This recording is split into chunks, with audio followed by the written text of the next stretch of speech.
4 intact child burials made more than 3,000 years ago are among a series of recent discoveries near the Egyptian city of Aswan, officials say. One of the burials found by a Swedish-Egyptian team still had the linen used to mummify it, Antiquities Ministry head Dr. Monash Mawi said. The burials date from Egypt's 18th dynasty, 1549–1550 to 1292 BC. Meanwhile, an Egyptian-Austrian team discovered part of a cemetery and a Swiss team found a statue of a woman. The burials were found by archaeologists at the Gebel al-Silsila site.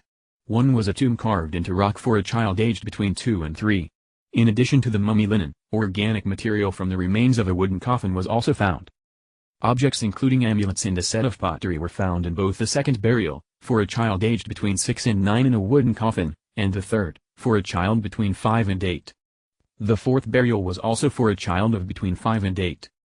The new discovery would shed more light on burial customs as well as people's social, economic and religious life during the 18th dynasty, also known as the Thutmose period, said Dr. Maria Nielsen, head of the Swedish mission.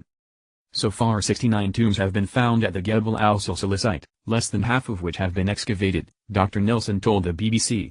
Most of the excavated tombs had already been plundered during antiquity, she said. Meanwhile, an Egyptian-Austrian team working at a hill in Kamambo town uncovered part of a cemetery dating back to Egypt's first intermediate period more than 4,000 years ago. Many of the mud brick tombs contain pottery and other funeral items, mission head Dr. Irene Foster said. She said the remains of a town dating back to the Old Kingdom, 2613 to 2181 BC, were found below the cemetery and included a ceiling impression of King Seir from the 5th dynasty, 2494 to 2345 BC.